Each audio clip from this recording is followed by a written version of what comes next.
Broadcasting from Cincinnati, you're listening to the Ringside Reporter podcast. All the news from the world of boxing right here. Well, I'm talking to you the way I want to talk to you. Now, here's your host, Eric Lorda.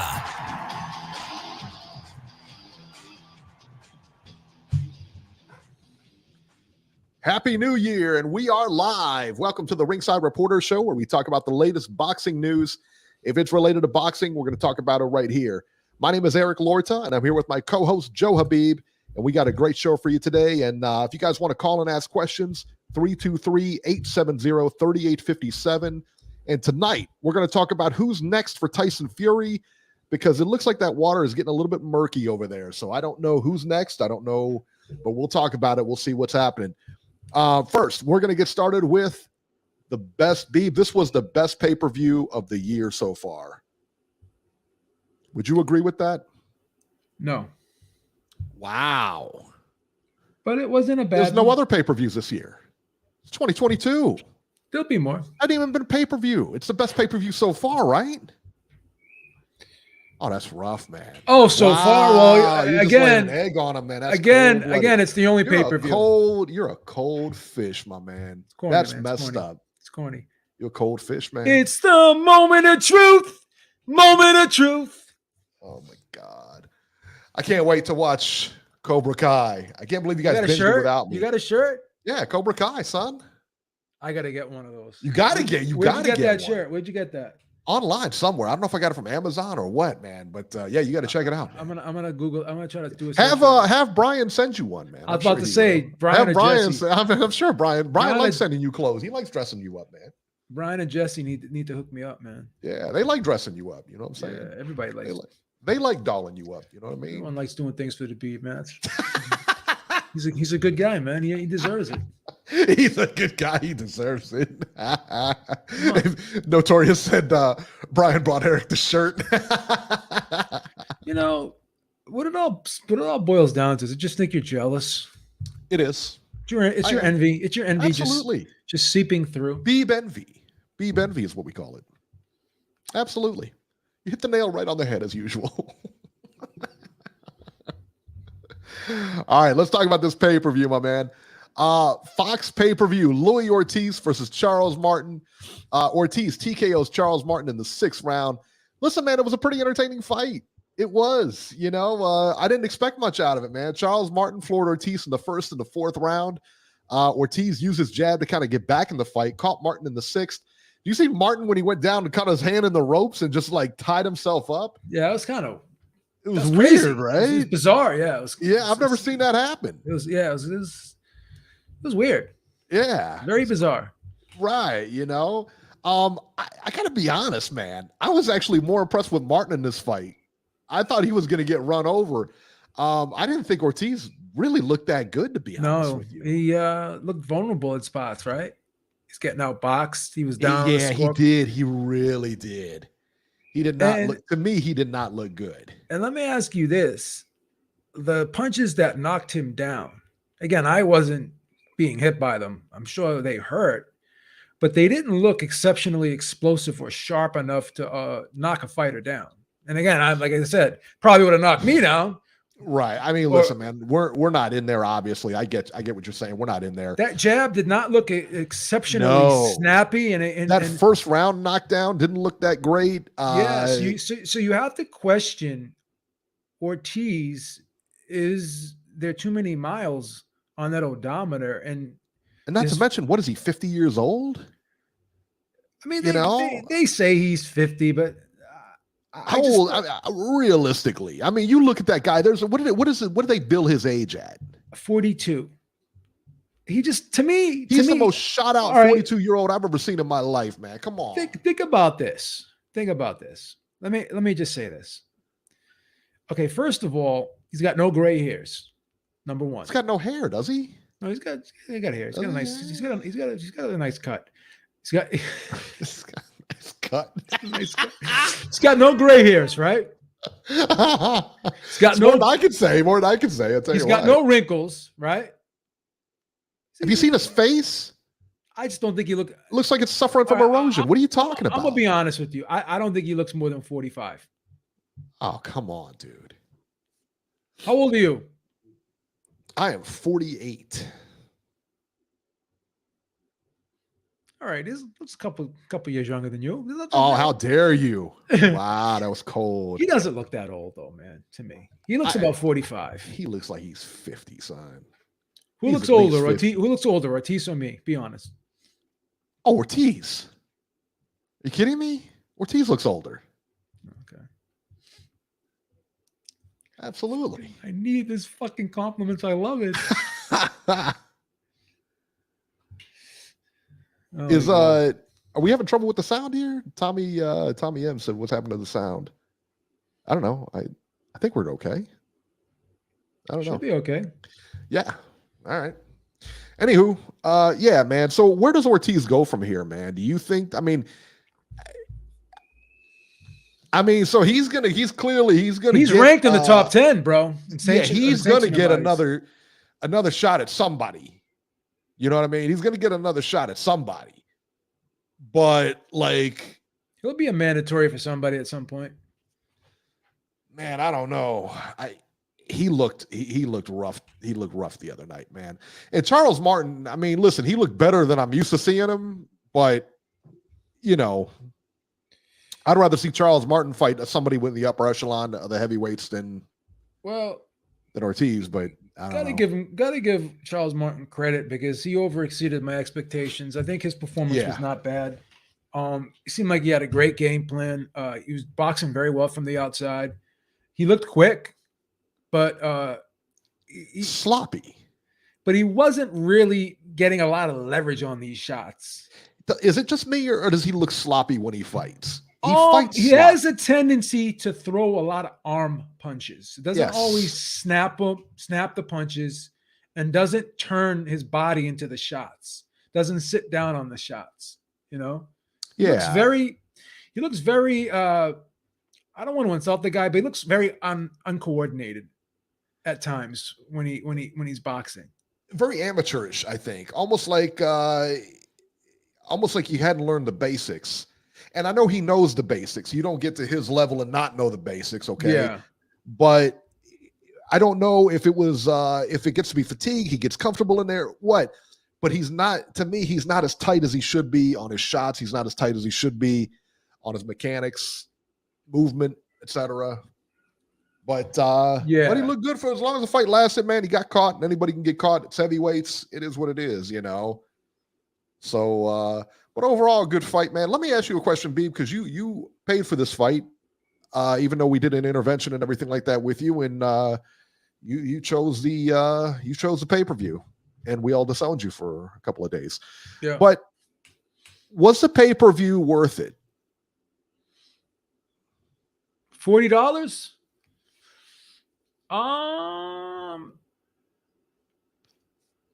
I would say yes. Really? I would say yes. Really though? It wasn't you bad. fell asleep during the fights. You fell asleep.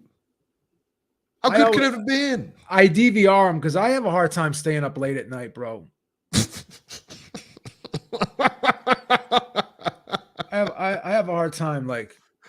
Just go to the casinos and stuff like that. You ain't got enough time staying up. You stay up all night. You party all night from what I hear. That's when I'm caffeined up, though, man. I'm looking at that. Then there's a lot of honey dips around me. When I get the honey dips, man, I feed off their energy. The testosterone testosterone starts spiking. I get an energy boost when I'm in that environment. You know what I mean? So you asked me. I don't think it was worth the $40. I'll be honest with you. You asked me where does Ortiz go from here? Well, Martin was ranked number 1 by the IBF, and Ortiz was ranked number 9. He was ranked number 1? Yeah. So, but that was listed as an IBF eliminator. Jesus. Now, this again, the sanctioning bodies never cease to amaze me. You would think that like Hrgovic and Martin would have been an eliminator because Hrgovic is ranked number 2 by the IBF, right? What they do? I'll tell you what they do. Okay, go ahead. Because I've talked to the IBF before. The way it was explained to me that they take the number 1 contender, the highest ranked contender, and they say, we're going to have an eliminator. Do you want to fight in an eliminator? Yeah. Well, they go to the second guy. Hey, do you want to fight? No. They go to the third guy. Do you want to fight? So they went all the way down to Ortiz. That's the way it was explained. That's how they do it. Okay. Because Ortiz is ranked number 6 by the WBC. Wilder's ranked number 1, right? Coming off of back-to-back losses. With all due respect, I'm not here to insult the guy, but it just Sounds like you're insulting the guy. You got to be honest. Let's look at these Friend of the WBA. Let's look at these WBA rankings and see if Ortiz is in there. It's funny. Yeah, he's not in the WBA ranking. So he's ranked in the IBF and the WBC, and he's ranked like number 15 by the WBO. So he's right. He's right back in the thick of things, to be perfectly honest with you. He's in the mix, and I'll tell you what. I mean, he's a good. He's a big name for those guys. He's a good name, not a big name, but a good name. Yeah. So yeah, I mean, he could be looking. I mean, and yeah, I would like to see Charles Martin get another shot. I don't know how they ranked him at number 1. I was shocked that they ranked him at number 1, but I guess it is what it is. But yeah, I would like to see Charles Martin fight another legit guy. You know who I would like to see him fight? I would like to see Charles Martin fight Johnny Rice. Johnny Rice looked great, man. This is a guy who's got 6 losses.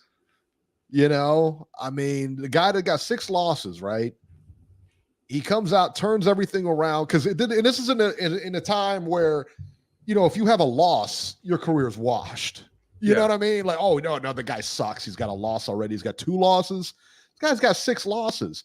He's on a win streak and everything like that. Fought Michael Coffey for the second time. Rice wins a unanimous decision, 97-93 twice and 99-91.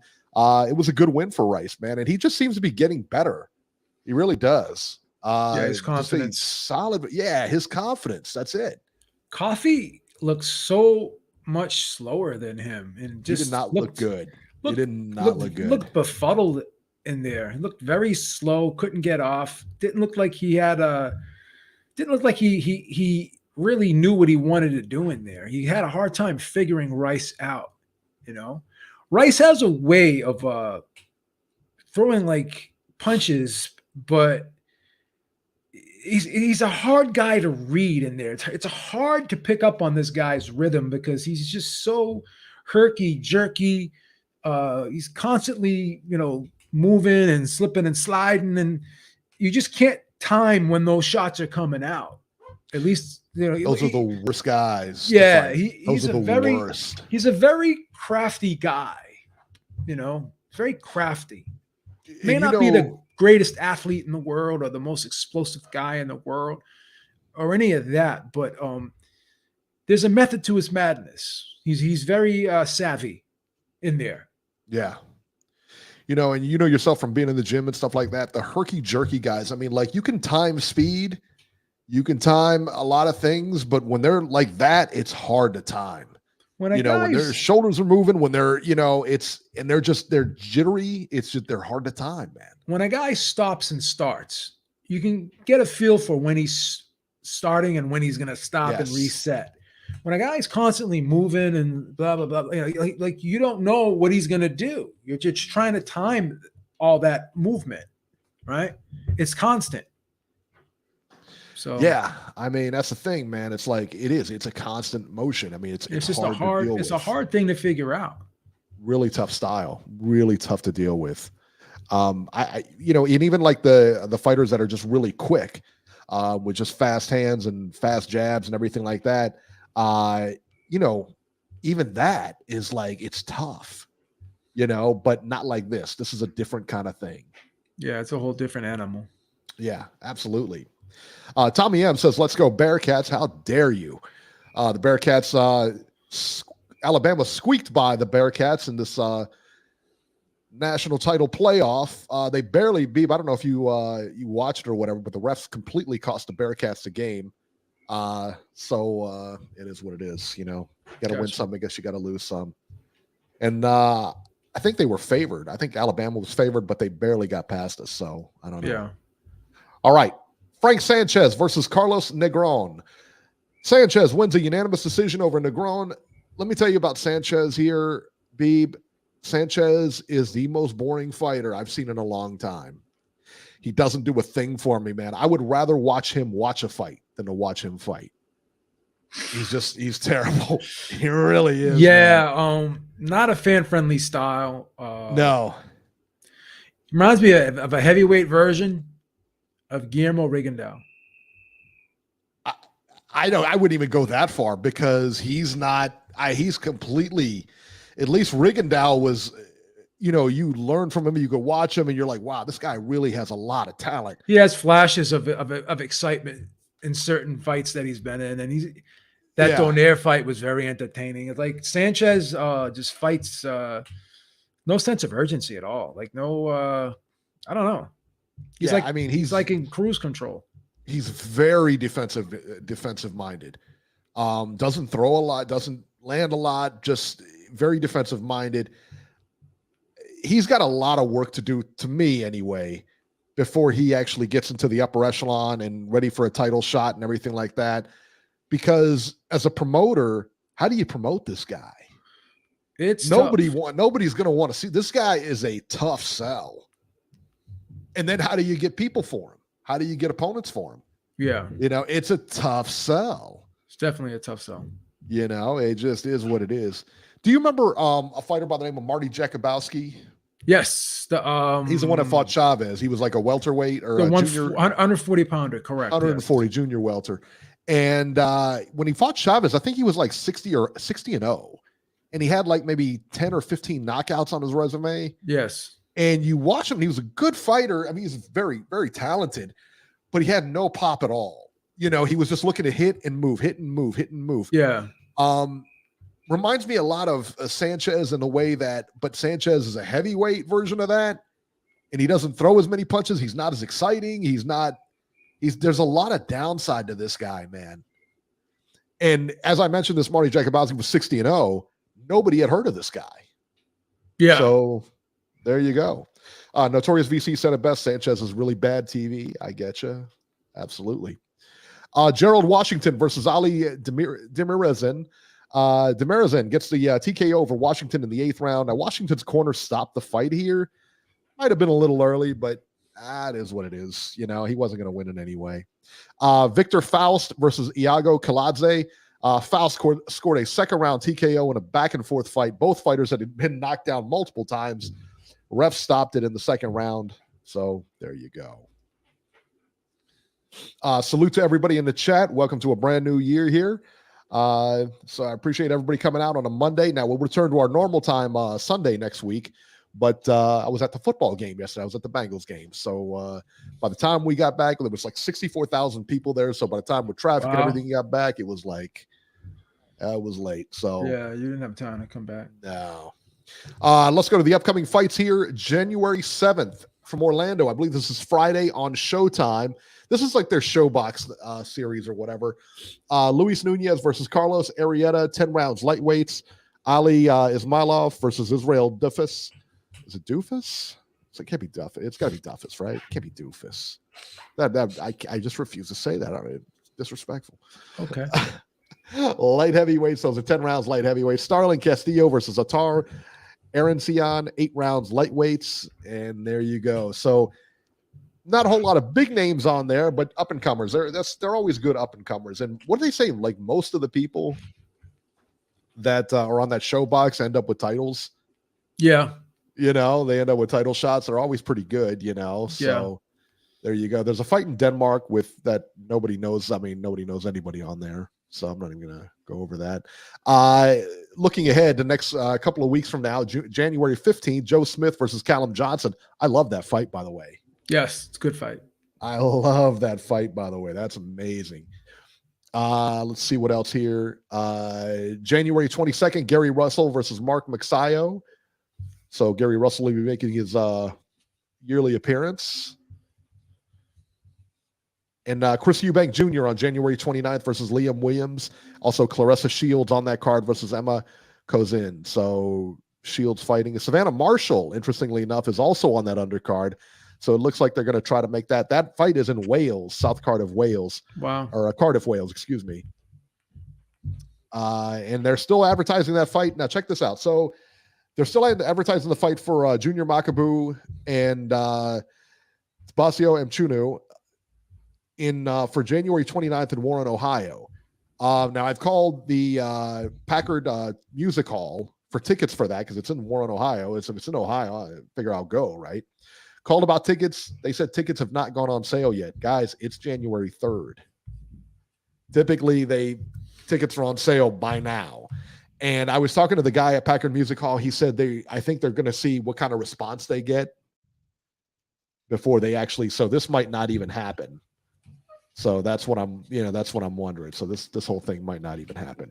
Florian Seigereist, thank you so much, man. We appreciate it.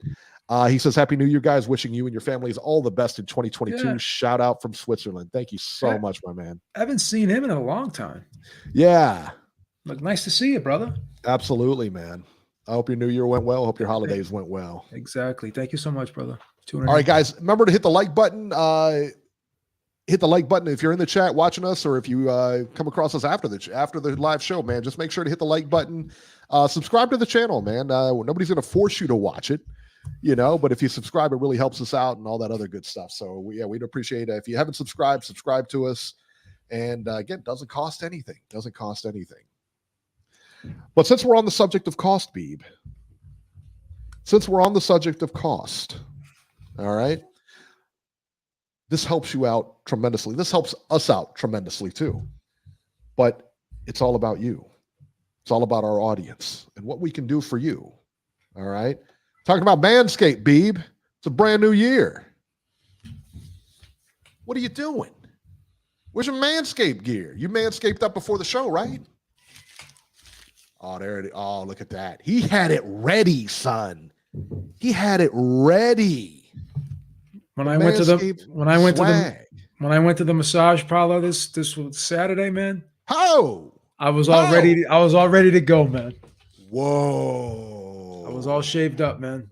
They like what you could do over there from what I heard. They liked it. Didn't have to go through the forest this time. Did you have to tip them any extra for, Nah, standard. They just do that for free. That's standard. That's all included in the price. It's like a one price thing. Standard fee, man. Standard fee, huh? I'm a regular. You're a regular. You get taken care of, man. I bet. I've heard that. Ling likes me, man.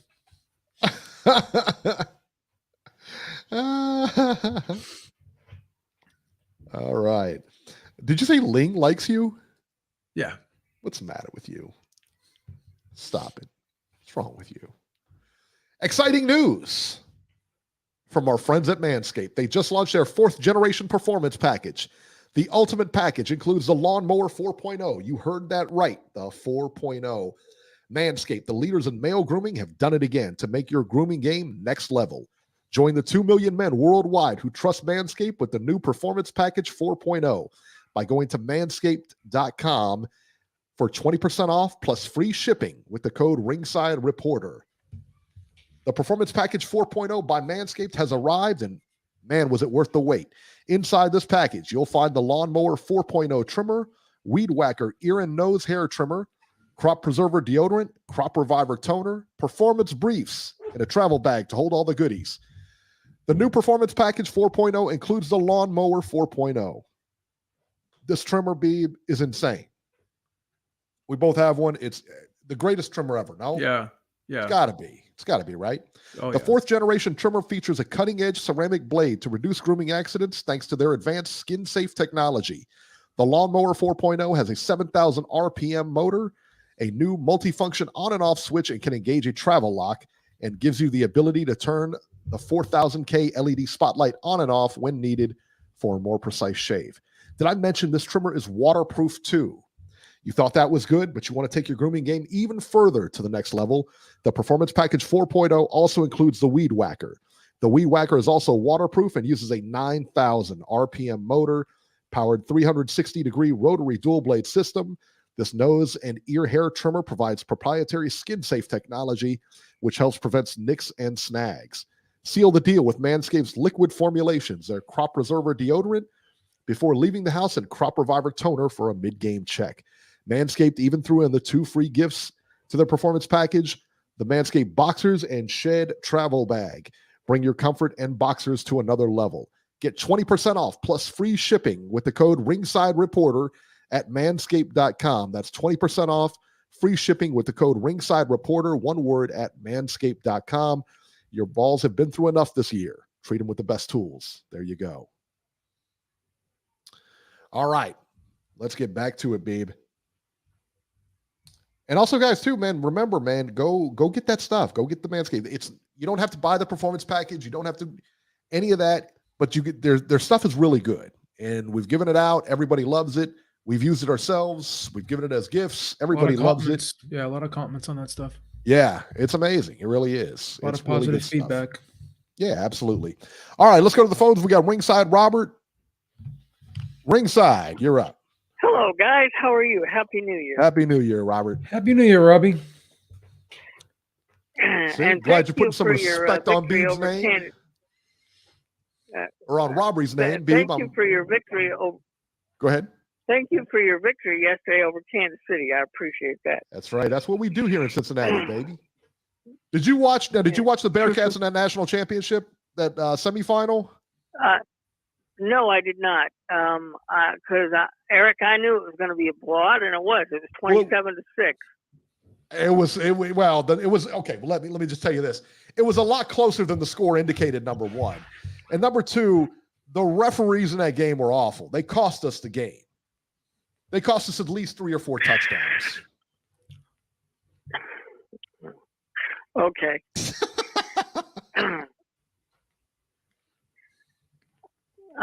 I since I didn't see it, I'm not gonna go into it. But Alabama will get another national title because they'll destroy Georgia like they did the first time around.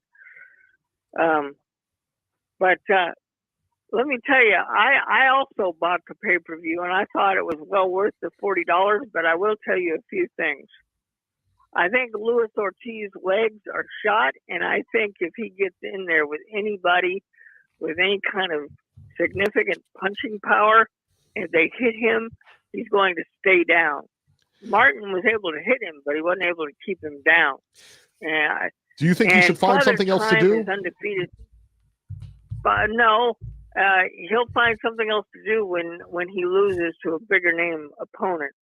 The one that needs to find something else to do is Gerald Washington.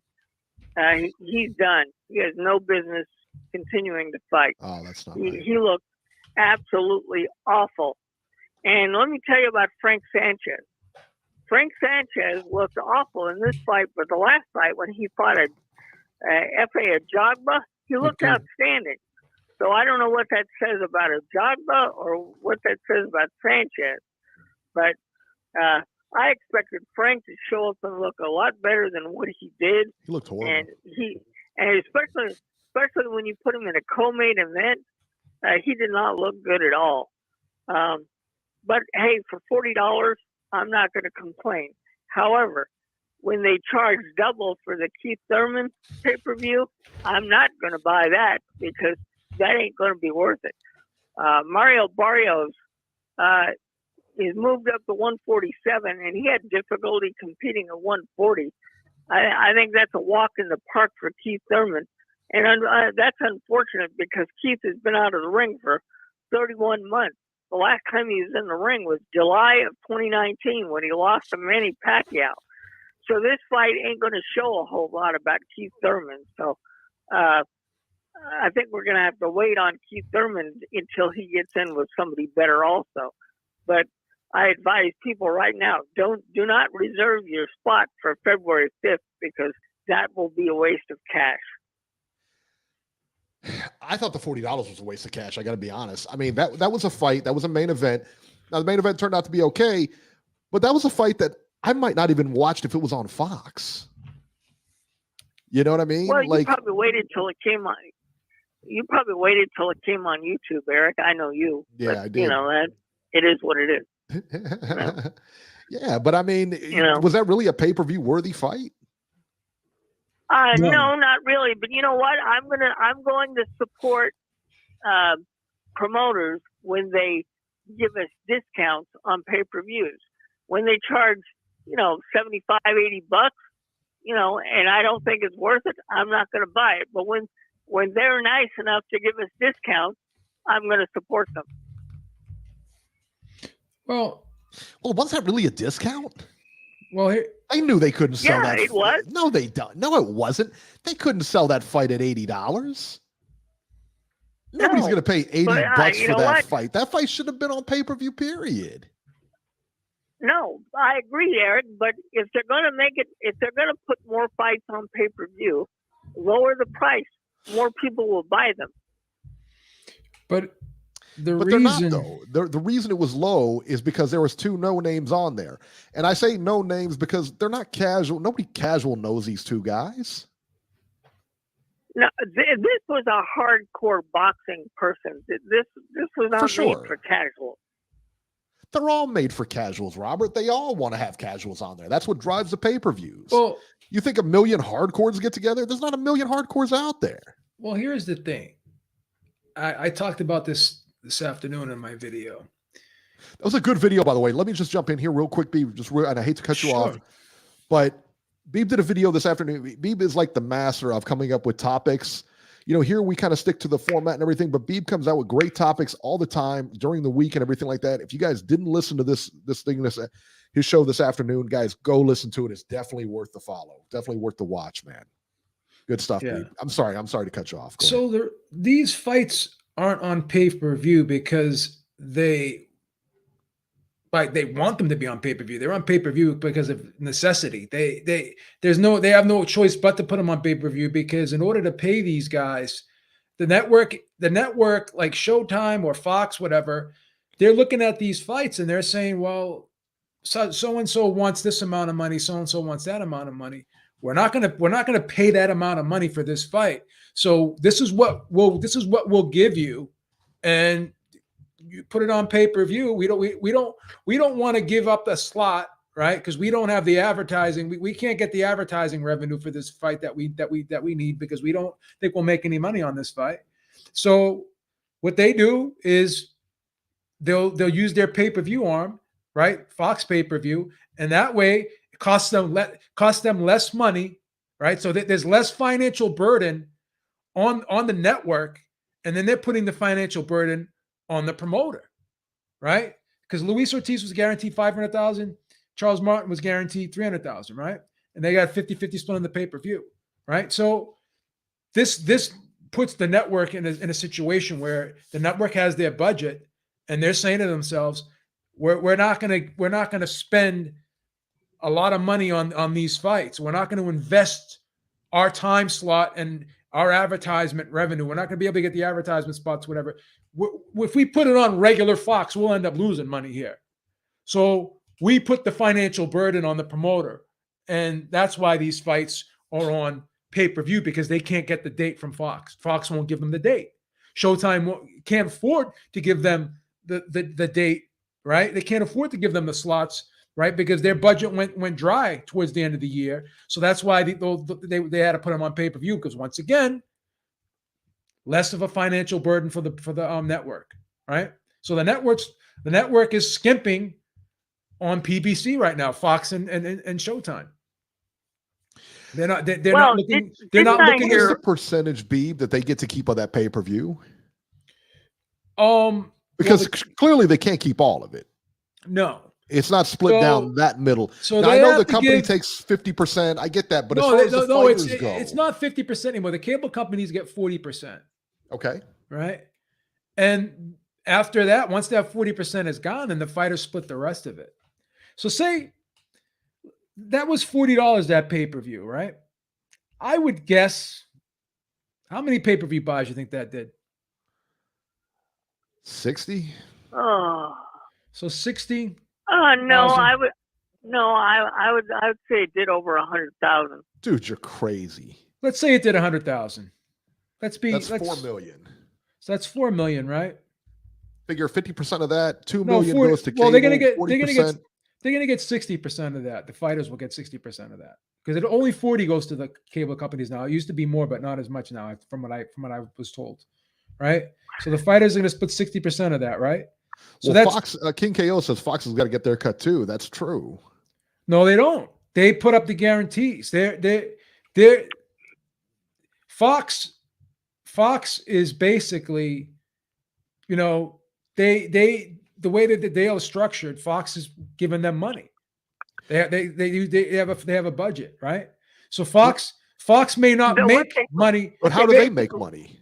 They may not. They may not like. They aren't looking to make a profit on this. They're looking at. But if Errol Spence fights, yeah, I mean, they don't make money on advertising or anything. I mean, they're, the promoter and everything, I would imagine, gets the advertising, and there's no advertising on pay-per-view really anyway.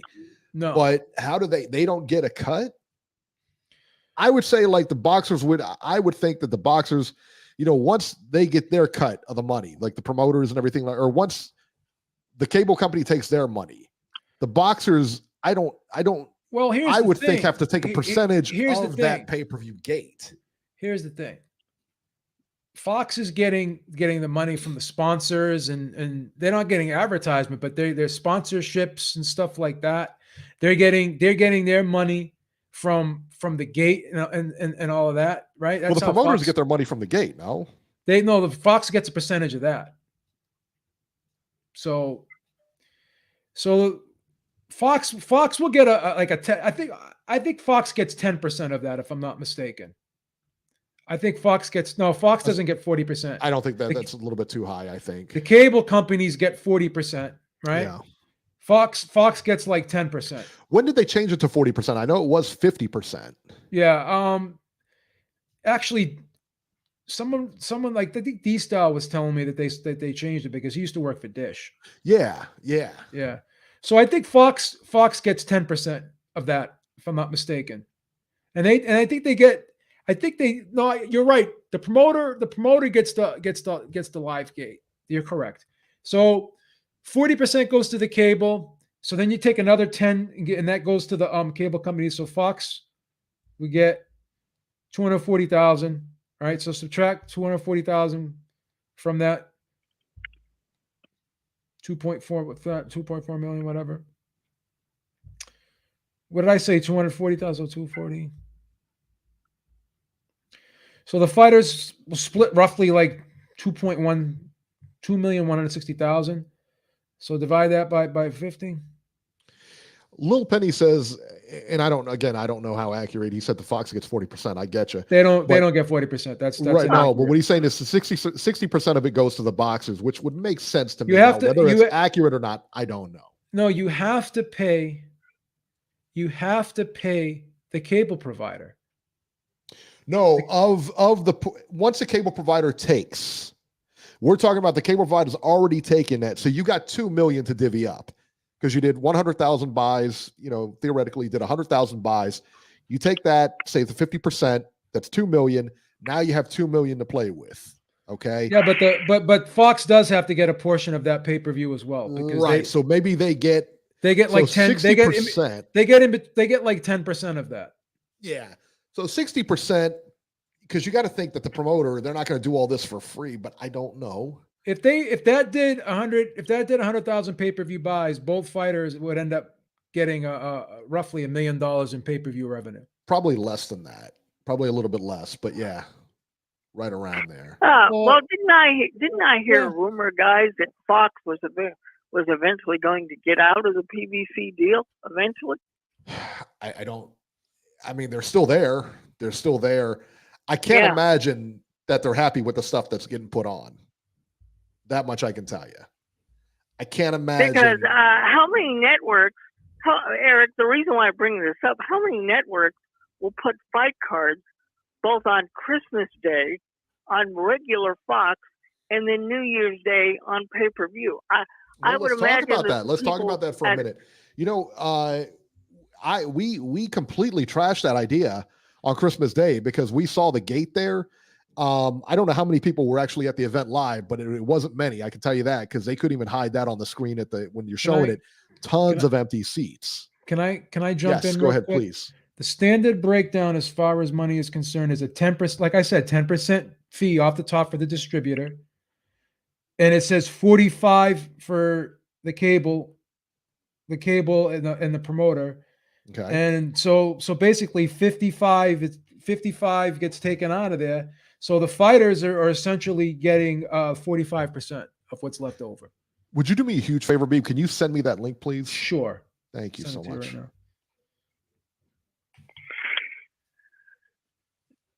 Yeah, I mean, because I read this. I read this somewhere else too. So Fox gets 10% off the top, and the cable provider gets I thought it was 40, but it's actually 45%. So I stand corrected. Yeah, I Sorry, followed Robert. boxing since the early I followed boxing since the early 70s, and I can never remember a time where we actually had a fight card on Christmas Day, and then we had an actual pay-per-view on New Year's Day. I mean, now I don't know if COVID had anything to do with these particular dates. And these were fights that were already scheduled, and they had to find slots for them. But as a boxing fan, I enjoyed it because I'll watch fights whenever they're on. If I can find them, I'll watch them. But I cannot imagine a lot of people spending their time on Saturdays on a Christmas Day or New Year's Day watching boxing. Well, we were both wrong. I'll tell you what, because I got the numbers right here. Vito Mielnicki, who fought on Christmas Day in looked like an empty arena to me. I mean, there wasn't many people there. Averaged 1.8 million viewers on that card. Wow. That is a monster number. And tell them the number in the arena, but they were actually watching this on TV. Beeb also gave me the number that it peaked close to 3 million at 2.6 or 2.7 million. Yeah, we were wrong. And We're dead wrong. And I tweeted out immediately when I got those numbers that I was wrong. And I immediately, once I saw those numbers, immediately tweeted at Beeb that he was wrong as well. So I would have never guessed that many people would have watched on Christmas Day. I wouldn't have either. It was second only to the NBA. No. Oh, wow. That's because remember there were NFL games that day too. Yeah. Yeah. Wow. Unbelievable. But no, it was an interesting pay-per-view, but I definitely came away with some definite impressions. I think some fighters are going to have difficulty in the future if they don't improve. And, like I said, there's a couple that are on their way out if they're not careful. So, that's just my opinion of what I saw on Saturday night. All right, man. All right, Robert, we're going to get rolling here. Stay on the line. I'm going to put you on hold, so stay on the line for us. 443, you're live. Baltimore. Yes, sir. It's Troy from Baltimore. How's everybody? Hey, what's going on, my man? Happy New Year to New yourself. Year. Shout out to Troy. He comes on the stream once in a while. Listen. He comes on the stream every once in a while, man. He's a good person to talk with and debate with. I like the guy. There you go. I got a question for you. I'm not really a numbers guy. I could care less, but how many? Do you know what the numbers were for the garbage on Saturday? No, not yet. That won't be coming out. Probably Wednesday is usually the time for that. And here's the thing, Troy. If you've been noticing lately, let me just put this point out there real quick. I don't want to eat up your time, but if you notice, they haven't been releasing the numbers because when the numbers aren't good, they don't release them. Right? Back in the day, we always knew what the numbers were. Always. Now all of a sudden we don't get them anymore. You always knew the next day. Mm-hmm.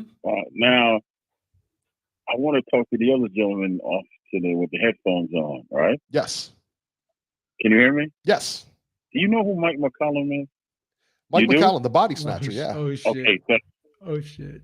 Yeah, I'm just making sure because there's so many content providers on here that talk boxing, but they don't study boxing. They don't know because your co-host here seems to think that Usyk is bigger than Mike McCollum and everything as far as his status and all of that. Do you agree with that? As far as his experience, or as far as I said Usyk is a better fighter than Mike McCallum. Olympic pedigree, accomplishments. I think he's done more. With the pedigree, yeah, but it's tough to say because they are in two different divisions. It's tough to say they are in two different divisions. Okay. Now listen, with the pedigree, with the Olympic pedigree, with the Olympic pedigree, that makes a bigger difference. as far as is he a better fighter? Okay, so Has he fought better people? okay, Tough so what to you're say. saying then is Usyk's he not fought- retired okay, yet. So what you're saying is You're, Very you're true. comparing Usyk, right? Okay, so no, hold on. Let me finish. What you're saying is anybody that went to the Olympics is going to be better because of their pedigree. Leon No, Spinks went to the it adds Olympics. to it. No, I'll tell you It what. adds No, to it. I'll tell you why. Because he was the Yes, he's did. been the undisputed champion. He's the undisputed. He was the undisputed. All the belts, and now what has he got? Like 3 of the 4 So belts is now. Holyfield. Yeah, So Holyfield. is Holyfield. Sure. I mean, yeah, but you have to look in his career. He's not the first to do anything. Mike McCollum put 154 pounds on the map. Oh, he did it. He did that. Tommy Mike Hearns. McCollum Tommy made- Hearns was an outstanding. Tommy Hearns was a better Tommy Hearns 154 was a pounder. visit. You think Tommy Hearns beats Mike Tommy McCallum? Hearns was a visitor there. You think Tommy He was Hearns a beats Mike visitor McCallum, there. Joe? The name- No. Listen to me. Mike McCollum used to spar. He used to be a crunk. He used to be with crunk. Yeah. And he used to beat Hearns. They used to spar every day. Tommy Hearns is the only man. Mike McCollum is the only man that Tommy couldn't land his right hand on flush. This is coming out of Tommy's trainer's mouth. McCallum Emmanuel was a good Stewart, not fighter, mine. man. Troy, let me ask you a question. McCallum Let me was just very ask good. Right? Let me just ask you Yeah. a question, Troy. Let me ask you a question because, in my opinion, you're Yeah. what I like to call a nostalgia guy. No one from present no one from the present day of fighting can ever be better than the old timers. You remind me of one of those types of people. That's absolutely not true. That's absolutely Yeah, I not agree with true. that. Where'd you get that from? That's my opinion on you. I'm not saying it's factual. Where'd you get That's that just my from? opinion on you.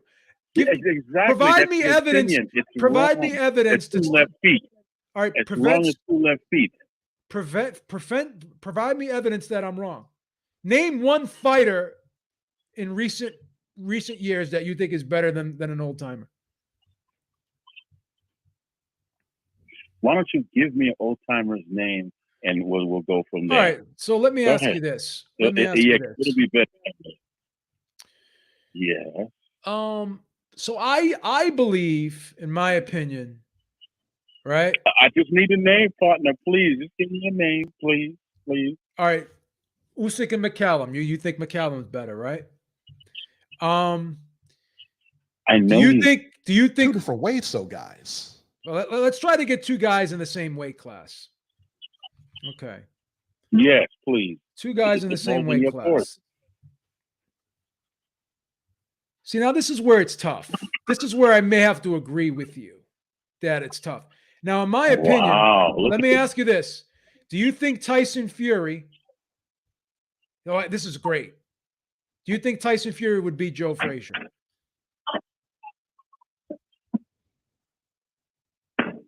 That's a good question, and I have to look at everything, the height and so forth and so on. The fact that Joe's very relentless and he attacks from only one side because he was blind in one eye. Did you know that? I did know that, yeah. Did you know that? Yep. Did you Yeah, he was also blind in did one you eye. also That's why he did attacked you with also his know this? Did you also know this? That he could not extend his you know about his left arm. He got in an accident on farm when he was farming, right? One day, and he could not bend his arm out all the way. That's why he had such a great hook. He couldn't bend his elbow all the way because he injured his arm. Do you know why he's had such a strong left hand? I'm going to say that Tyson. I'm going to say Fury.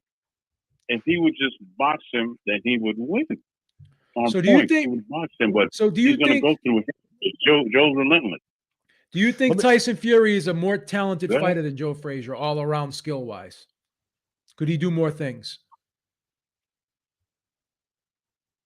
Yeah. Okay. Yeah. All right. He's a more multifaceted fighter than Frazier is. Yes. Do you think Tyson Fury would beat Rocky Marciano? Do you think he would beat Rocky Marciano? That's another tough one because he is relentless too. That's not man. Thank you, man. He's relentless. He's relentless, and he don't stop. And both of these cats can take a punch, and Fury cannot. Fury's not a puncher. He's only a puncher against Wilder. But so, I would say again, if he boxes him, he wins. Period. Okay. It's like this, guys, and we we play this game, the fantasy fights and everything like that, but realistically,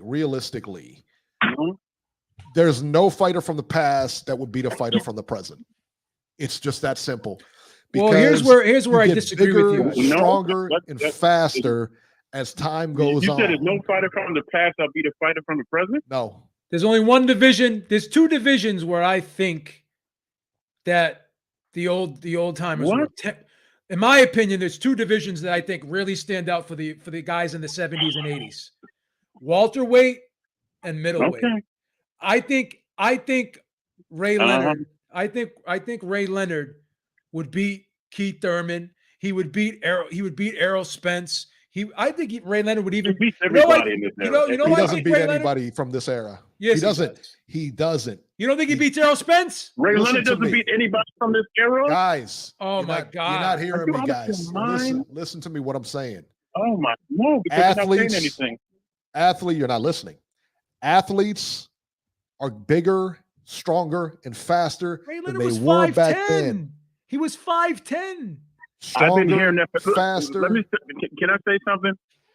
Can I say something? Yes. I think Ray Leonard would Athletes have a have been big. I've been hearing that for years. Let me say something. Let me say something, please. If these guys are so much better than the guys that came before them, why can't they break their record? They're so much better than them. They're so much far above them. Why aren't they breaking their record? Okay, let's look at baseball. Let's look at baseball for a minute. No, we're talking boxing. I'm not looking at baseball whatsoever. I'm trying to make a parallel here. All right. So we had pitchers back in the day, like say the 1934 St. Louis Cardinals. They had those pitchers on there that won like 30 or 40 games, something ridiculous. There's nobody that can win 30 or 40 games now. Do you think that's because they've gotten weaker? Why not? They're bigger, stronger, faster. Exactly. Everybody is bigger, stronger, and faster than they were then. So the competition isn't like it was then. Errol Spence was not faster than Sugar Ray Leonard, in my opinion. I'm sorry. He may not have been faster, but he's got slower feet. He's going to be stronger. Listen, they're trained differently. But Ray Leonard was a but finisher. You know what? But here's the deal. You think Mikey Garcia would go 12 rounds with Ray Leonard? I do. But it's only an opinion. No. It's only an opinion, guys. Because nobody can prove this point. No. I can't prove you wrong, and you can't prove me wrong. You're right. I'll concede that point. This is opinion. You're absolutely correct. There's no way on we that can one. prove I'll it. agree with you 100% on that one. Quick factoid, real quick. Quick factoid about Joe Frazier. Quick, see if you guys know this. Quick fact about Joe Frazier. Why was his left hand so strong? Does anybody know? He used to bale hay back in the South. He did, but go ahead, Beeb. Because of the injury he had. No. Because his father couldn't use his left hand. And they worked on the farm together. So he would always have to use his left hand to help his father out. That's where he said he developed the strength from. But he also couldn't extend it. So his arm was like a natural hook position. Yeah. He couldn't bend it. That's crazy. Because he had an injury. It's craziness. Fun fact, the Beeb can't lock his arms out all the way either. Look at this. This is as far as the Beeb can lock his arms out. Look at that. Fun fact, though, you can knock the Beeb out quick. There's only one record that will never, ever be broken in any sport. And it happens to be a boxing record. It'll never be broken. Wilfredo Benitez, 17-year-old world champion. That record will never. That is an incredible. You know what? I never really. Well, I thought of that before, but not recently. That's an incredible statistic. I think it's 17. What were you doing when you were 17? You know what I mean? I mean, really, like, think 17. About it, guys. Like, everybody who's out there, think about what in the world you were doing at 17. That's when the Beeb had his entered the. Well, I don't want to get into what I was doing when I was 17. Let's keep that off the radar right now. At least he was nice to you, Beeb. At least he was nice to you. Your first time. That's a boxing record. Easy. Y'all listen. Y'all have a good night, and I'll be honest with you. As far as it goes, the old school against the new school, they had chairs actually. So the old school would beat them because they trained harder. They didn't fight once a year. How the hell do you hone your skills fighting once a year? So no. There you have go. A good night. All right, man. Thank you, Troy. I think Leonard versus Crawford would be an awesome fight. But Leonard was a big welterweight. He was 5'10". He had long arms, and he was a good puncher. He was a good finisher. Ray Leonard was an awesome welterweight. We do this across platforms in sports where you talk about, the 1927 Yankees versus, this year's or the 90 Red Sox or the 90 Reds, and then again, you think about like you compare stats and everything like that. But when you look at those guys and how they played, and this is what we did when we broke this down, like some of those guys like from the 1920s who were just such great champions. Joe Gans was the one. Such a great champion and stuff like that. And then you watch them on tape and it's like this, like that get killed. Yeah, but Leonard and Ray killed. Robinson, Listen, man, go back. I know you love Leonard. You get killed in the center. Can I show you? I'm going to show you something. Give me 1 second. You know the shoulder roll? Yeah, Floyd Mayweather Sr. was doing it, so was Sugar Ray Leonard. I got you. No, Sugar Ray Leonard wasn't doing it. I'm going to show you who was doing it, and I'm going to show you. I have a statue of him doing it. Watch this. Give me 1 second. Okay.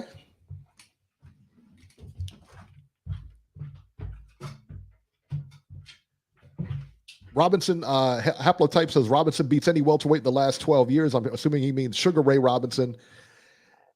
He doesn't. Go look at his style, man. Go pull up the tapes on his style. Go to YouTube and look at the tapes on his style. Sugar Ray was great back in his day, but no way he beats anybody right now. So look at this. That's a shoulder roll right there.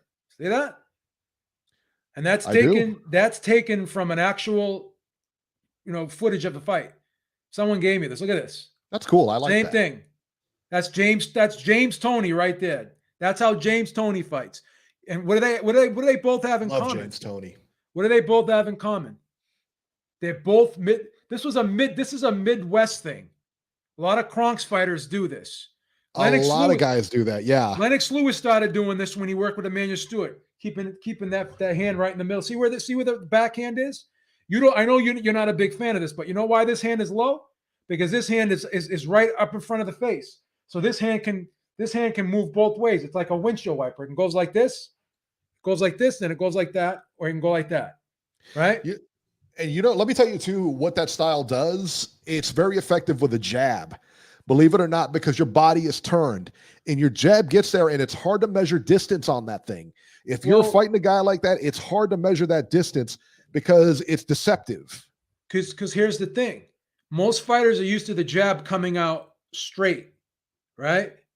So when you used to see Tommy Hearns throw the jab, he would throw it from down here, and he'd throw like a flick jab. Yes. He would throw it like a flick, like that, right? So first of all, the reason why this is so effective, you kind of made the point too, but I'm going to expand upon that. See where the hand is down low? It's out of the sight of the fighter. Yes. So how do you know when a punch is coming if it's not in your vision? Well, jab and that sweep. See where that jab is? Yep. So you're used to a jab coming out straight. Yes. You got a jab coming up with like a flick jab, right? Or some fighters wicked from that stance is a hook. That left hook is wicked from there too, because you can't see it because it's already down. Yeah, and look how far out in front that is. Yeah. Right.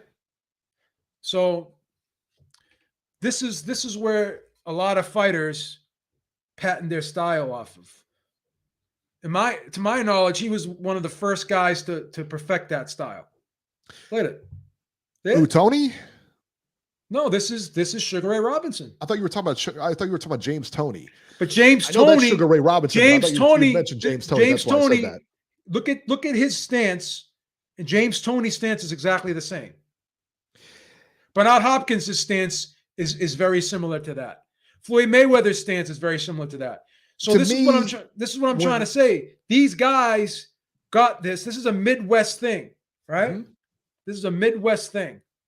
James Toney's a Midwest guy. Mayweather's a Midwest guy. Where did it originate, though? I thought it originated. What's the difference? It's the shoulder roll and there's the Philly shell. They're both very similar. Very similar. Very similar. Both very similar. Yeah. That's correct. Boxing with Sean Burley fought that way too. It is a version of the shoulder roll. Look where his shoulder is. It's in front right there. and his face and his hand is right there in front of his face. That is a version of the shoulder roll. Yes, it is. Now that's how you stand, and then when the punch comes, then you roll the shoulder forward. But you know, his chin is supposed to be tucked underneath that shoulder. It's supposed to be like that. It is supposed to be like that because when he throws that jab out, his chin has to be tucked. That's why Hearns got knocked out. Remember that by Iran Barkley? Every one of the punches that got Hearns in trouble was a right hand that he got hit flush with. Hearns had a problem with left hooks. He also had a problem with right hands. Yeah. This is a version of the shoulder roll right here. It's a version of it. Yeah, absolutely. Yeah. But again, you have to focus on where the shoulder is. The shoulder is parallel to the face right there. Yeah, you'll see different versions of everything. The shoulder is closer to the face. Where when a traditional boxing stance, the shoulder is out more. The shoulder is out like this in a traditional boxing stance. Yes. His shoulder is closer to the center of his face. He's more angular. His upper torso is more angular, right, than a traditional boxing stance. So this is where it all originated from. This guy, and like boxing with Sean said, Charles Burley. So it's a beautiful statue. I had this for about this is like 20 years. This is maybe over 20 years old. Beeb got this when he was a teenager. That's awesome, man. That's beautiful. Very cool, man. Very cool. All right, guys. So let's move forward here. Let's see here. All right. So we talked about the Milnecki fight. 1.8 million viewers, peaked at about 2.7, 2.6. Eddie Hearn wants to make Wilder versus Chisora. That's what he was quoted as saying. He wants to make Wilder and Chisora. You know, that's a bad fight. It's a bad fight, really, for both guys, I think. It's a bad fight, really, for Chisora. You think Chisora is going to stand up against that right hand, Beeb? I think he gets dropped in 3 rounds. Here's the thing. He's not that great. I mean, that guy's on his last legs, man. Why would you put him in there with that guy? I don't know how Wilder is going to be if he does come back, though. But I would have to definitely favor Wilder because it's almost impossible to not think that Wilder won't land won't be able to land that right hand. He lands it on if he can land it on Slick Fury, then he can land it on Chisora. So he could be, I don't want to sound disrespectful to Chisora, but he could be 70% of himself and still be dangerous enough to beat Derek Chisora, in my opinion. Yeah. Yeah, I think so too. But once again, Chisora's an inside fighter. He's going to come. It would be an entertaining fight as long as it lasted. So I wouldn't hate it. MEZ Box says, you guys think Dillian White could beat guys like Ernie Shavers and Ken Norton? Those guys can crack, and he got slept by Povetkin. No, yes. I do not. I don't think Dillian White could beat those guys. Yes. I'm going to say no. Absolutely he could. Again, would you guys rather have a 57 Chevy or a 2021 Tesla? It's that simple. I'd rather have a 57 Chevy. It's classic. You're a moron, all right? It's a classic. Because you're a moron, son. What outruns it? What runs faster, the Tesla or the Chevy? What runs faster? I'm looking for other things, though. I'm looking faster. When I'm cruising. That's the only thing I look for, son, is a winner, baby. Listen, that's all I do. When I'm cruising down Morrissey Boulevard, you're living in the past, baby. How many girls you think I could pick up in a Tesla versus a 57 Chevy? Come on. How many girls can you pick up in a Tesla versus a 57 Chevy? A 57 Chevy is a classic. Stop it. You're living in the past, son. Put a poll up. You guys are all living in the past. Put a poll up. Everyone's going to want the 57 Chevy. Put a poll up. You guys are all living in the past. How much is a 57 Chevy worth right now, mint condition? 57. $16. Chevy worth. That's $16, son. Mint condition.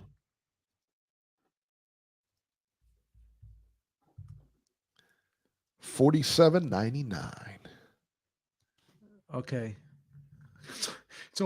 It's worth up to $100,000 today.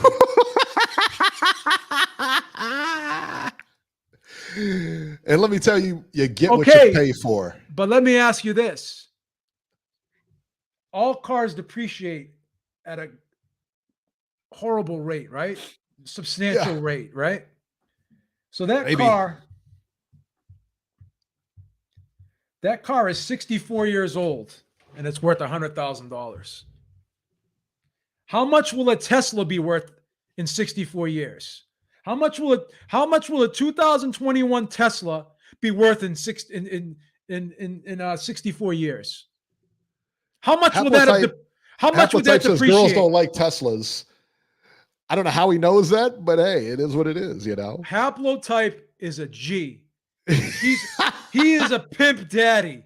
I guess they like Pintos. Maybe guys like Teslas. I don't know. I'm looking at a 57 Chevy right now, man. Come on, that's a classic car, bro. JC says the bang bus is the way to go. How can I'm you not gonna argue with that? How can you not like this 57? You arrogant dunce cap. Come on. Again, the Tesla runs better. It's faster. It looks better. It's more comfortable. I can go on for days, son. All you got is it's a classic. Answer my question. How much would a 2021 Tesla be worth in 64 years? I have no idea because I don't have a crystal ball. Would it depreciate? And none of us can answer that. None of us can really answer that. Is a Tesla a classic? Yes or no? I don't know. Nobody knew that the 57 Chevy was going to be a classic. I'll educate you. It's not a classic. Did they know in 57 that it was going to be a classic? Did they know in 57 that Chevy was going to be a classic? No. But it is now. We're talking. They know that now. They don't know how you can't shoot into the future, son. That's my point. Name like a Tesla is going to be a classic. You don't know. In 64 years. In 64 years? Come on. 67 Chevelle. Come on. George Foreman, right? And Jay Leno have car collections, right? Yeah. If you look at their car collections, you see all the old classic cars they have in their collection. Yeah. Right? What did Floyd Mayweather? He bought a Vector, right? And he tried to sell it. Much rather have Floyd's car collection, but it's not. And he tried to sell it, right? Look how much it depreciated. He lost millions of dollars on that car. Robert, let me tell you what. Robert is such a stick in the mud. He's such a stick in the mud. What did he say? He said, "Let's talk boxing, Eric. It's a boxing show." Robert, That's what I want. Robert, I want to talk about Antonio Brown. I'll talk about whatever I want to talk about. Robert, stop living in a bubble. Okay, it does, man. There's other things out there in the world than just boxing. All right. He's such a stick in the mud, man. Like, man, let us have our fun. Let us do what we want, man. Yeah, like, you know. Once again, you're not the producer. You never will be. All right. You don't dictate. That was messed up, man. That was messed up. I mean, I didn't even come at him like that. I don't want to tell you what Lois said about him. He's been snooping around human resources trying to fill out applications to try to get his job back. Just letting you know that. Wow. That's cold. And they're not happy about it. You know, he's eating up the donuts in the break room. They're not happy about it. What a sourpuss. He's trying to steal friggin' free coffees and shit from the break room and human resources at Beeb Industries. I'm telling you, this guy. My New Year's resolution. My New Year's resolution was to be. You know what my New Year's resolution was? To be nicer to Robbie. That just went out the window. Guess what? I just broke that. I threw that. That just went out the window, son. I'm gonna throw that New Year's resolution in the trash now. Fuck it. It's a boxing show. What's the matter with you, Maron? I mean, like, what? He doesn't talk about anything in his real life. Like nothing. So Robbie, why were you talking about football when you called in? I thought it was a boxing show. Fucking weasel hypocrite. Oh, stop. That's gone too far. Show him some respect. He's the caller of the year. It was nice to him when he called. Yeah, come on. He's the caller of the year. Is he really the caller of the year? Of course he's the caller of the year. What's the matter with you? Come on. Not on. Guys, Little Penny has it right on the money here. New Year's resolution, Spence versus Bud in 2022. I don't think that's going to happen, but I would be shocked if that happened, put it that way. Oh, Nacho says Beeb is salty. Nacho. I'm not even going to respond to that, all right? I'm going to let you get your licks in right now, all right? I'm going to let you get your licks in right now. Hey, everybody in the chat, hit the motherfucking like button. Wow. It's rough. It's rough. Andy Ruiz or Robert Helenius is in the mix for Tyson Fury, Beeb. You like either one of those fights? I like the Helenius fight. I like both fights. I like the Ruiz. Dangerous, man. I like the Ruiz fight, and obviously we can't get White next. I do want the White fight to happen, but we can't get it next because of the situation going on right now. Okay, so this is what I read. All right, this is what I read, and I can't remember where it's from, but it's what I read. That the WBC has kind of backtracked and said they will offer an 80-20 split for that fight, the Dillian White fight. What is going on? Like, that's the purse that really should have been there to begin with. 75-25, 80-20. That's the challenger's purse, man. Well, again, when people look at people have to really look at the rules closely, because Eddie Hearn is saying, oh, well, everyone's saying, well, in their rules, it says if you're the interim champ, you get 45%. No, it doesn't say that. It says you can get up to 45% and at the WBC's discretion. If you read their rules, and I've said this several times, and you've heard me say this several times, I sound like a broken record. Ever since they got sued by Gianfranco Racciachetti, right? Back in 2004, and they were almost bankrupted by this guy. Right after, I tell you very shortly, almost got it, boy. Very shortly after that, if you started noticing how they were wording things in their rules, right? At our discretion, can be changed at any time. We can vote on the board. It could be voted on by the board of governors, and the board of governors have to determine this and that. So again, you listen to people on YouTube saying, "Oh, the WBC is breaking their own rules." No, they're not breaking their own rules, because their own rules have what I like to call caveats in them, pretty much escape clauses in them, if you read them closely. The WBC has the right, based, when you ask Mauricio Suleiman a question, oh, it's a case-by-case basis. It's at the WBC's discretion. All you got to do is read the rules. Back in the day, number one and number two used to be would fight, and number one would be the mandatory challenger. Not anymore.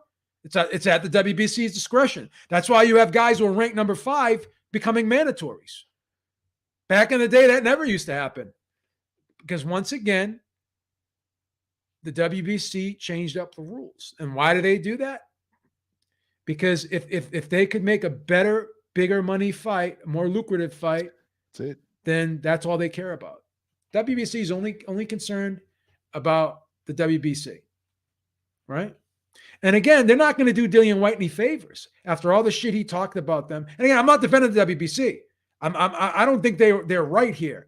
But if you're Dillian White and you want to deal with the WBC, and you're out there suing the WBC, and you're out there trashing the WBC, and you're throwing the WBC under the bus, then why do you even want to fight for their title?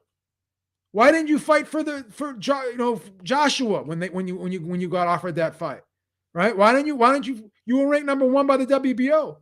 Why didn't you fight Joseph Parker when he was champion, right? So I don't understand Dillian White here, but I'm on his side. I think he should get more than 20%. I think he should get 35%. But at the end of the day, the WBC is not going to go out of their way to do you any favors. This is retribution. This is retribution time for the WBC right now. They're not very happy with you.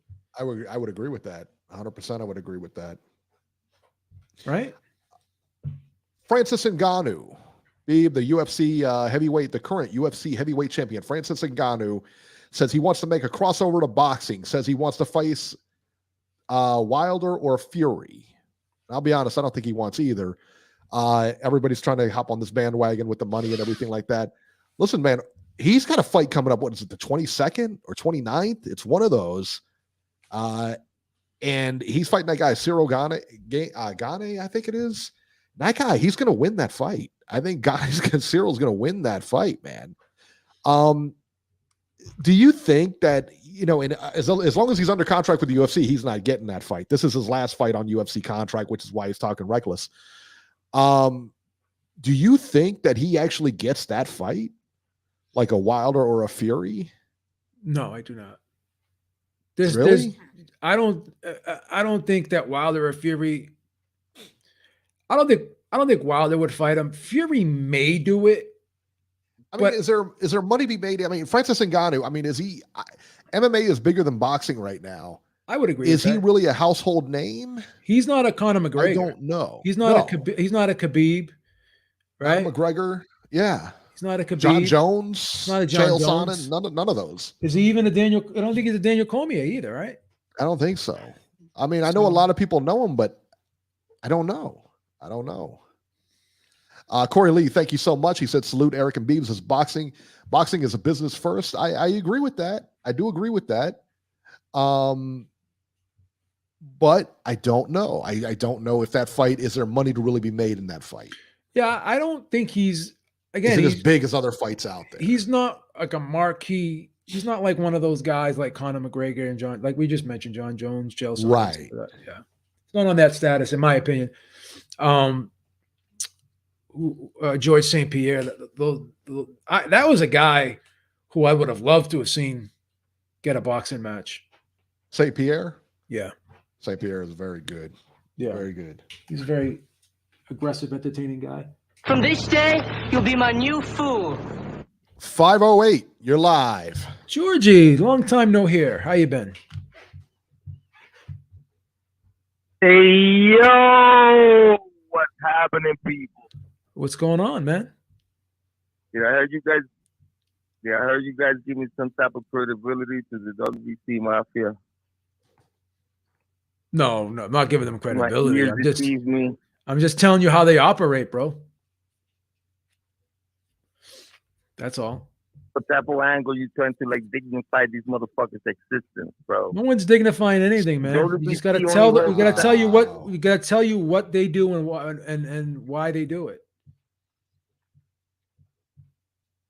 If I tell you it's gonna rain out tomorrow, I'm gonna burn, bro. I'm about to. Oh my god. Go ahead, burn. Yo, listen. Burn. The WBC is an abomination. This thing got nothing but a sentimental value attached to it. That's it. You used to see Muhammad Ali carrying the shit. You used to see the greatest back in the days. When subtle means something. So when these people talking about the WBC is the most prestige, bro, in boxing, I don't know what the fuck these niggas saying, bro. Not only that, how come all the hardcore don't stop it on the track like, yo, chill the fuck out. What are you talking about here? That mafia?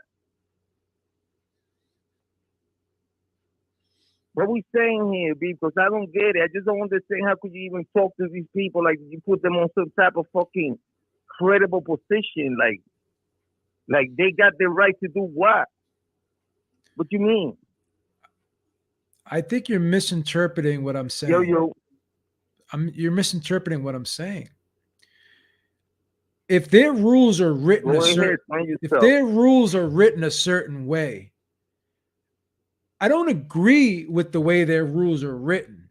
I'm just saying that their rules are written in a certain way where they can pretty much do whatever they want at any time. And the reason why they did that is because they were so afraid when they got sued. So now they put all these stipulations in these rules and all these caveats in these rules to basically protect themselves. I'm just pointing out what they did. I'm not saying, wow, that's great that they did that. I'm just telling you what they did and why they did it. That's all I'm saying. I think it sucks that you just gotta come out clean and tell the audience. You just gotta come out clean and tell everybody that's hearing you right now. How big are the checks from fucking Mauricio? How could you be carrying Mauricio's fucking agenda throughout the show and bamboozling people to have some type of empathy for fucking the WBC. Boy, that's a great point, Georgie. Why are you shooting the messenger? What? I didn't make. You should be calling out Mauricio Suleiman. Why don't you call Mauricio Suleiman out? Why don't you contact him and voice your criticism to him? Because when Nestor Gibbs and myself interviewed Mauricio Suleiman, we fucking grilled his ass. We asked him a lot of tough questions. We had him backpedaling. I asked him a question. So moving forward, if someone tests positive for this drug, what are you going to do? Are you going to give that person a pass too? If someone else tests positive for phenamine, how are you going to handle this situation moving forward? Oh, it's a case by case basis. And you know what he did, Georgie? He took that answer at face value and thanked him for it. Call out his hypocrisy, Georgie. Call out the Beeb's hypocrisy. Do it. Put him on the grill. If you saw the interview, it was horrible. Listen, I don't want to be. If you're still Suck shocked, it up to Mauricio Suleiman, if you're like still that. shocked by anything that the WBC or any of these sanctioning bodies do, then you haven't been paying attention the last 30 years. Baby, what I'm saying is this. So let me get my point across. Tell him, Georgie. We cannot give these people any type of relevance whatsoever. We got to talk down to these people, bro. You want to put these people on the conversation like, nah, every so-called hardcore fans out there to be fuck you, WBC. That's right. And Big's trying to make them famous. Going behind it, whatever they how doing, can you not backing it up. Talk to him, Georgie. How can you not talk about a sanctioning body? Because fighters fight for championship belts. And they fight for the championship belt of the sanctioning body. You too civilized about it, baby. We passed that point. We passed that point of being civilized with these people. Tell them, you Georgie. You want to talk to these people like they deserve to be in the same table talking to so you want me to be a bomb thrower? Deserve to be in the same table. Oh, you want me to be so many times. I ain't never seen this before. Die, motherfuckers, die. Wow. So you want me to be a bomb? Crushing you, Beeb. You want me to be a bomb thrower? He's crushing you, Beeb. You want me to be a bomb? Beeb, are you watching this? I gotta be watching. He's killing you, son. He's on the phone. I can't watch him.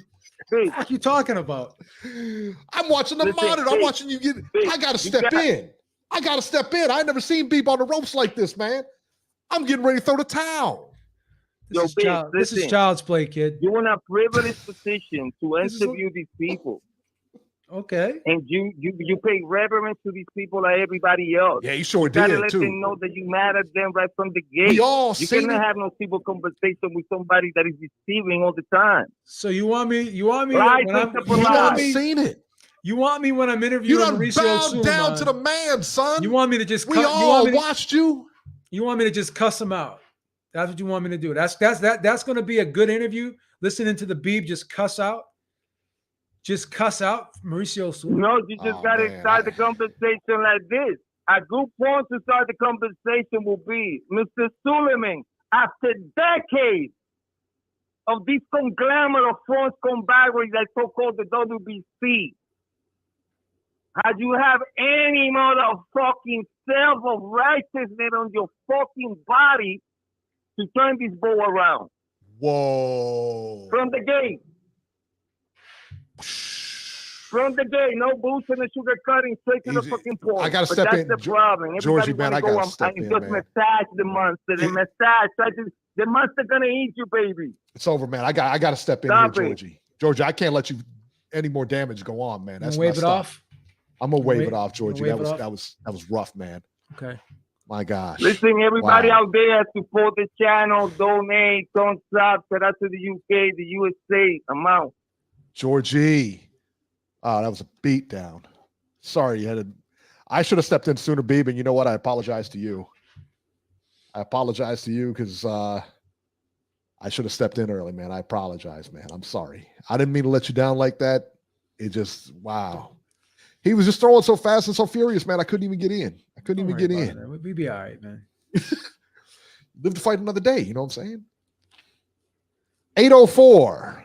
You're live.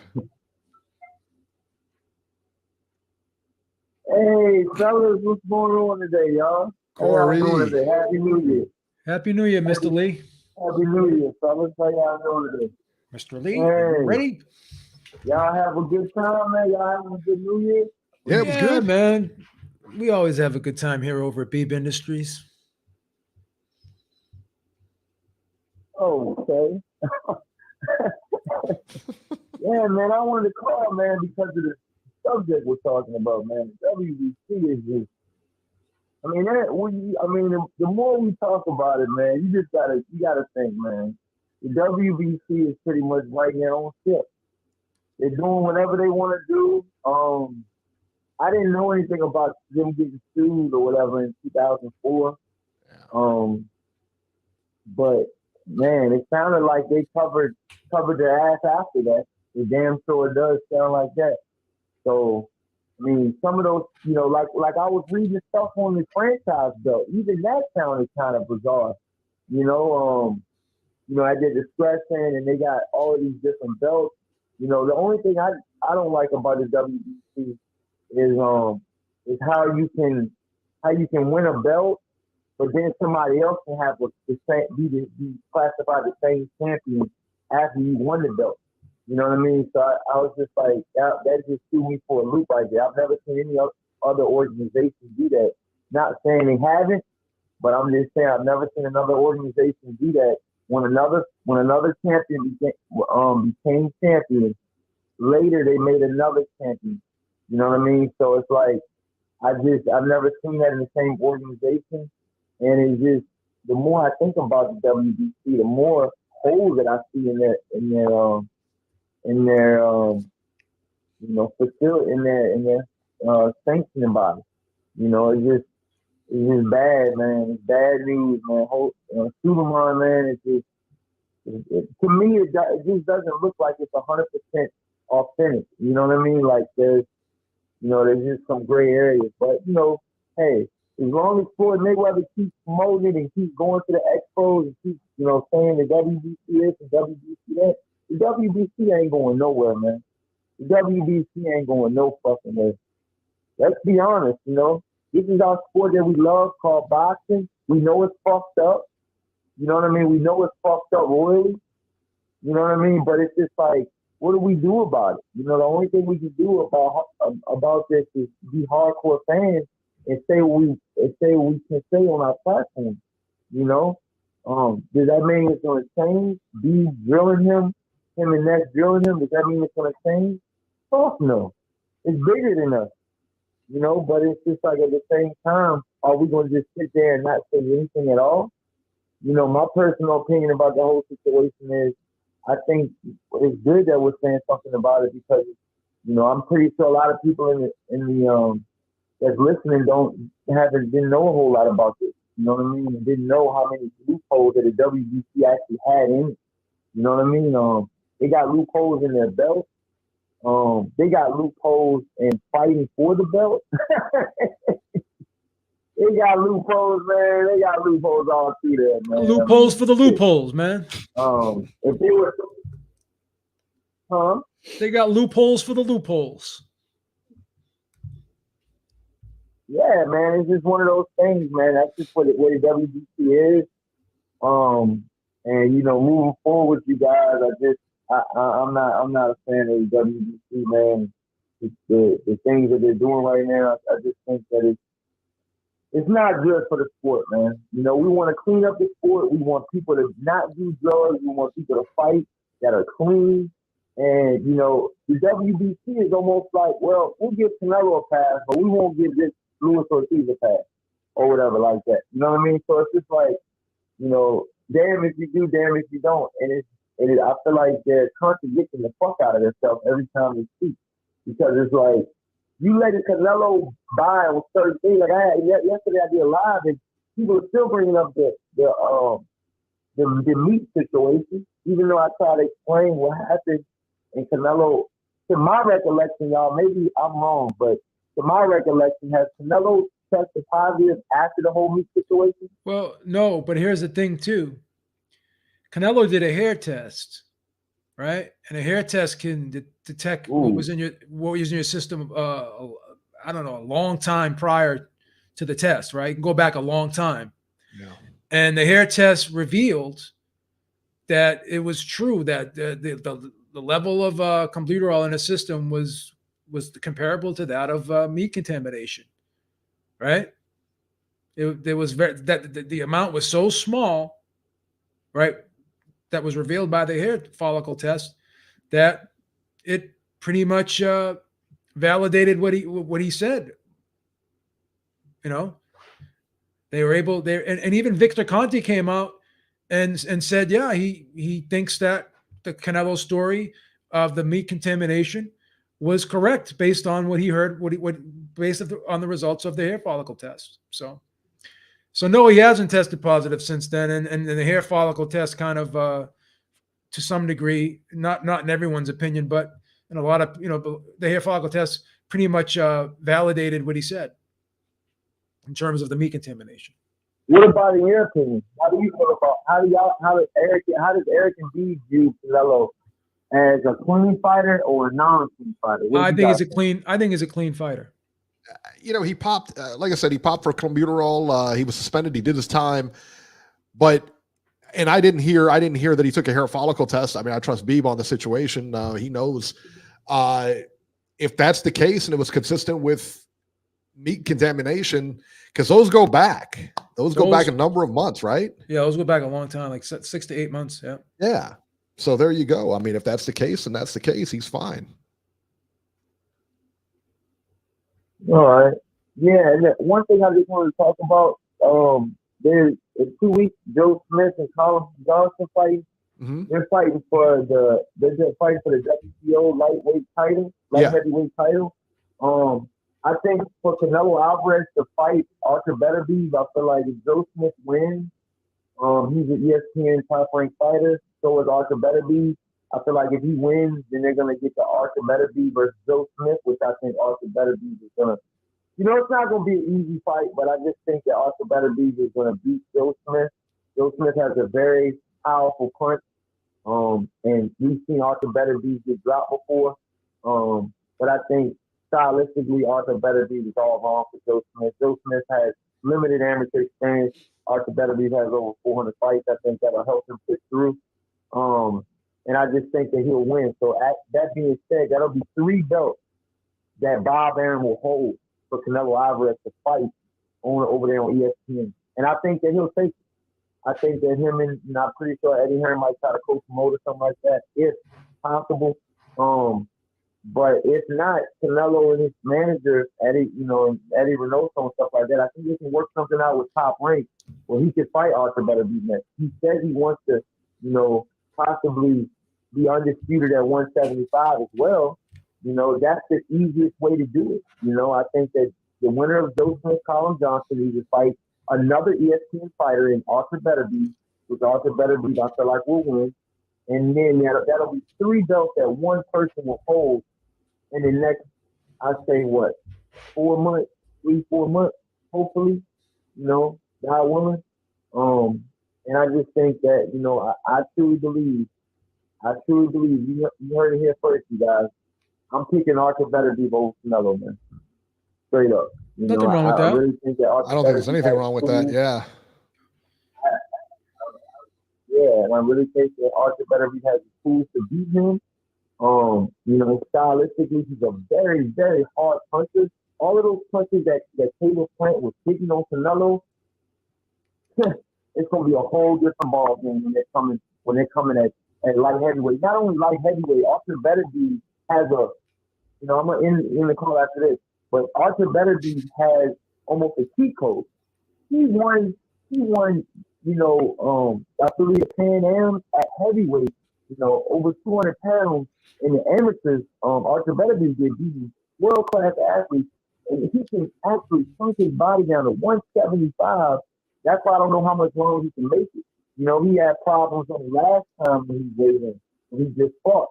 So, I really think that Arthur Beterbiev coming down in weight, I think he walks around, he's shredded to the gills. There's no more fat on his dude's body. If you guys seen him fight, he's probably one of the best, better shaped light heavyweights that I've seen. And I just think he's all wrong for Canelo. I mean, Canelo might put a type of stipulation or clause. We all know him for doing that. But I mean, you know, looking at both fighters full face value, I think Better Beef has it if this fight is made in 2022. I don't see no problem with Arthur Better Beef winning the fight. That's my call for everybody. You guys stay safe. And it's snowing out here in the DMV, you guys. You guys have a good one. All right, be careful out there, Corey. Good deal. All right, so let's see here. Andres Lugo in the chat had said, why Suleiman doesn't force Canelo to fight the #1 challenger of the world. Same reason he didn't force Floyd. Same reason he did. It's money. It's about money. He makes more sanctioning money. He's going to make more sanctioning money with a different fighter. And the sanctioning fees are all the same. But if you're fighting a bigger guy, it's going to bring more exposure to it, everything else like that. And by the way, Canelo brings in a lot of money for the WBC. That's why he can do pretty much what he wants, just like Floyd did and everybody else did. So that's kind of why, you know, that's not happening. They're all corrupt. They're all corrupt. Let's see here. That's it, guys. That's it for this edition of Ringside Reporter. As always, you can catch Joe Habib on Twitter at jhabib1 and find our YouTube channel at ringsidereporterlive.com. You can find me on Twitter at ringside73, and we will catch you guys next week.